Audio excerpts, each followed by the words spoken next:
سمجھے ایمان والے کون ہوتے ہیں؟ اللہ کا قرآن کہتا ہے انما المؤمنون، ایمان والے وہ ہوتے ہیں الذین آمنوا، جو ایمان لائے اللہ پر اور اس کے رسول پر، اور جب انہوں نے ایمان یعنی کلمہ پڑھ لیا لا الہ الا اللہ محمد رسول اللہ کہہ دیا، اب ثم لم یرتابوا، پھر اس میں شک نہیں کرتے، پھر اس میں شک نہیں کرتے۔ اگر ساری دنیا کہتی رہے کہ میں نہیں مانتا، ساری دنیا کہتی رہے کہ ہم نہیں مانتے، میں نہیں مانتا، سوشل میڈیا پہ ہر بندہ کہے میں نہیں مانتا، میں نہیں مانتا، یہ کیسے ہو سکتا ہے کہ اس طرح کا ایک شخص جناب یہ دعویٰ کرے کہ رات کو ایک بندہ اٹھے اپنی چارپائی سے اور وہ جناب پہلے جائے مسجد اقصی میں جو جہاں سے مہینوں کا سفر ہے، پھر وہ واپس بھی آ جائے، وہ سدرۃ المنتہا کی بھی سیر کر کے آ جائے، سارا سوشل میڈیا کہتا پھرے کہ میں نہیں مانتا، میں نہیں مانتا۔ لیکن اللہ کہتا ہے جب ایمان والا وہ ہے کہ جب اس کے پاس کوئی ذکر کرے، کہ ایک شخص کہتا ہے میں رات کے تھوڑے سے پہر میں پہلے میں مسجد اقصی میں گیا،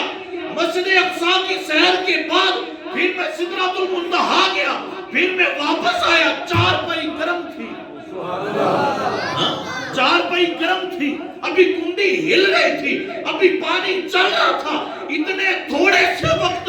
میں ساری سیر کر کے آ گیا۔ ساری دنیا نہ مانے، وہ کہے اگر یہاں نے کہا ہے تو اس آج فرمایا ایمان والا وہ ہوتا ہے ثم لم یرتابوا، پھر اس میں کوئی شک نہ کرے۔ وہ ابو جہل نے کہا اس وقت کا وہی سوشل میڈیا تھا نا،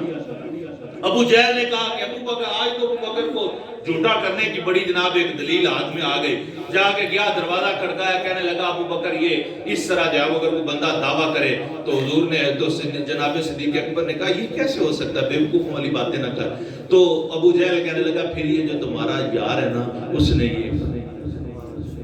جس کو تو اپنا دوست کہتا ہے نا، اس نے یہ دعویٰ کیا ہے، تو جناب صدیق اکبر نے ارشاد فرمایا ظالم ذرا سوچ تو صحیح، وہ کوئی تو نہیں ہے نا، وہ کوئی تو نہیں ہے کہ کوئی دعویٰ کرے، تو نے کہا تھا کوئی دعویٰ کرے، وہ کوئی نہیں ہے۔ ہم تو یہ تو بڑی چھوٹی سی بات ہے جو تو کہتا ہے کہ مسجد اقصی سے واپس آیا، ہم تو اس کی وہ بھی باتیں مانتے ہیں جو آسمان سے کہتا ہے۔